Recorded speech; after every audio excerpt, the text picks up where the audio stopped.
Good afternoon, everyone. Let me take this opportunity to thank ICT Academy to have put up a wonderful event of this size and scale to bring all the industry, the policymakers, the educationalists, and also the consumers, right? This is a fabulous opportunity. As Redington Limited, our CSR arm, Redington Foundation, we have partnered with ICT Academy to bring in quality education, IT education to people who don't have access, to students who don't have access to the right set of platform to get them more employable. There, ICT Academy have been giving a huge contribution and a very good social impact. Really appreciate their partnership and their contribution to our foundation initiatives. Redington Limited, we are in the business of reducing friction and enabling technology adoption for customers, enterprise customers of different scale, right from small and medium to large enterprises.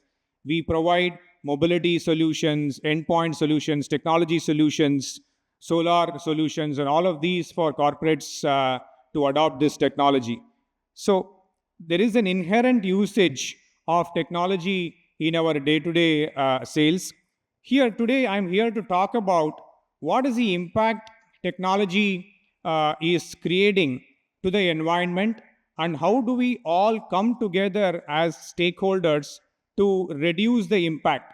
So I'm here to talk about sustainability and how AI can possibly contribute to driving more sustainability initiatives across the society and the organizations. See, what is sustainability? It is about maintaining the right balance between ecological, social, and human, and the economic balance that the society requires, or the health that the whole environment requires. The ecologists and environmentalists have done a prediction that the rate at which we are going, there is going to be a 3.1 degree Celsius global temperature rise by 2050. And it is in this context, the top 20 countries came together a few years ago in Paris. They signed a Paris Climate Agreement to reduce this impact, to make sure that the world we live in becomes a much better place. It's not about only consuming all the elements and minerals from the world, but how do we maintain the right set of balance? And UN is saying they are already giving a warning. The rate at which we are going, we have only reached 10% of our goal. We are yet to reach 90% of our goal, which has to be covered in the next 25 years, without which we are continuously impacting the whole world. So G20 nations, which are predominantly responsible for 80% of global greenhouse gas emissions, have come together to take necessary steps. And that's the reason why organizations, policymakers are driving today the ESG component in the society and in the planet, which is nothing but environment, social, and governance initiatives. And there is also a prediction the way in which we are growing. There'll be more than 60% extraction of minerals from the planet in the next 20, 30, 40 years. And there's going to be a minimum 19 to 20% increase in energy requirements over the next few years to come. Today what is happening, ICT industry has come to a certain size and scale across the globe. It's about a $5 trillion economical impact, and AI is going to only multiply that economical impact of the whole planet. And what is happening today, does any of us know our laptop weighs anywhere between 1.5, 2 kgs at best. So one have to dug out 800 kgs worth of earth to go and make one laptop. And they consume 190,000 liters of water to be, creating that one simple equipment to be used. So this is the kind of, utilization we end up doing when we start, manufacturing technology products.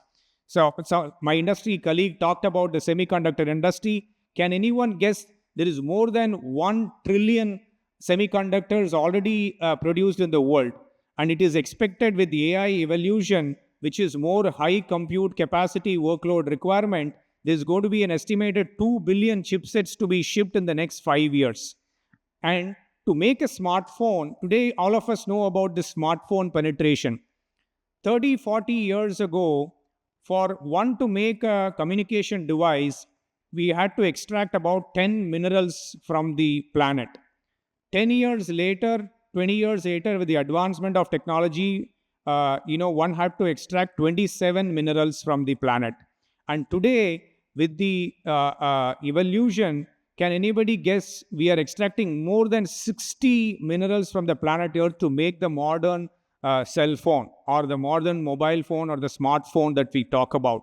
So there are some statistics about ICT today is contributing to more than, of course, there are other industries like aviation, mining, minerals, energy producers, all of them do have a higher impact, but ICT today have started contributing to more than 3% of the global greenhouse gas emissions. So it is important that as stakeholders, we come together, start using technology in a more responsible way, start using AI in a more responsible way, understand the negative impacts. But these are the reasons why globally technology manufacturers have now integrated the sustainability strategy into their product innovation. It's no more technical features or advancements alone that matters, but it's also about how do I make products which are more sustainable, which are more environment friendly, which are more circular in nature. That means I end up reusing, I end up refurbishing, I end up recycling the products,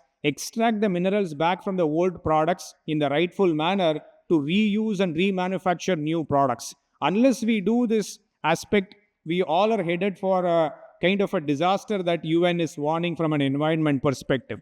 So in another context, AI requires huge compute workload, right?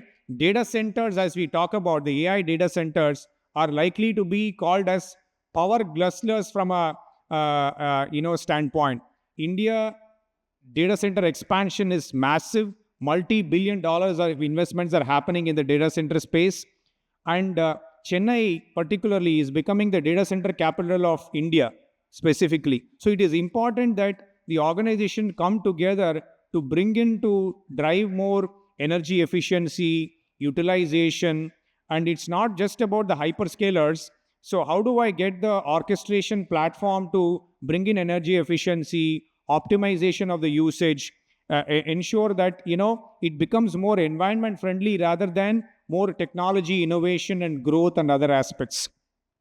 So with this, the modern aspect is to how do I build a green data center which is more liquid cooling instead of air cooling? How do I reduce power consumption? How do I drive AI to do more automation around managing the whole data center, power consumption and all those aspects? Those are the areas driving usage of renewable energy, circularity. The modern green data centers are becoming the solution to make sure we reduce the impact.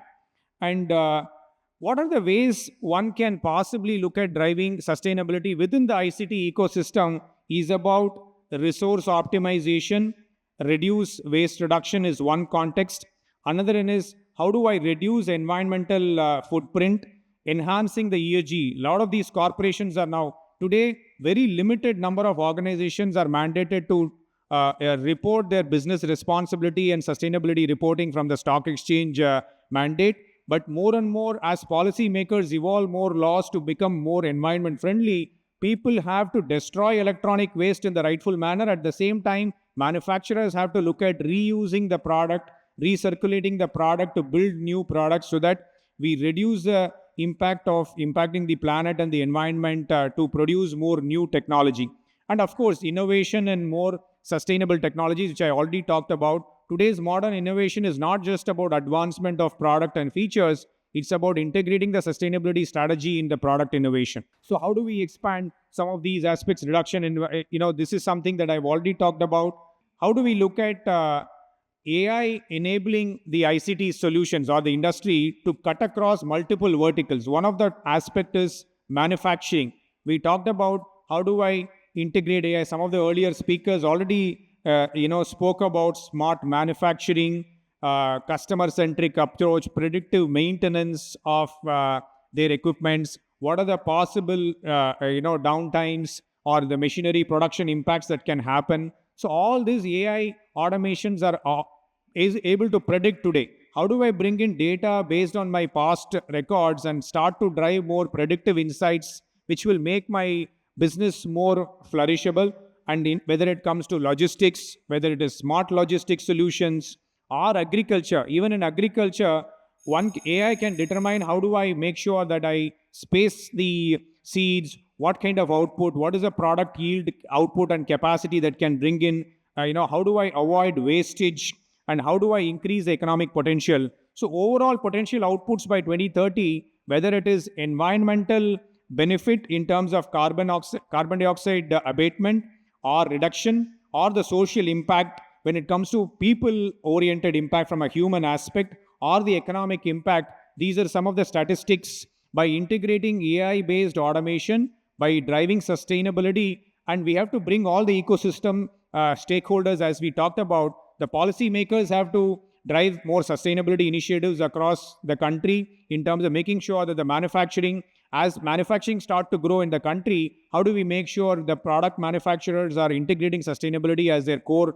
element, ESG as their core element, the businesses to start driving sustainability across their organization, and educationalists especially academicians have to start integrating curriculum on sustainability for students to get familiar with this aspect, so that as they graduate and come to the working corporate world, they know that this is a very important aspect, what technology to consume, what are going to impact, negative impact, how is it going to enable sustainable growth for the organization and naturally benefit the communities and the individuals.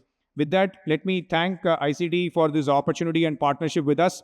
Thanks a lot. Wishing you all the best.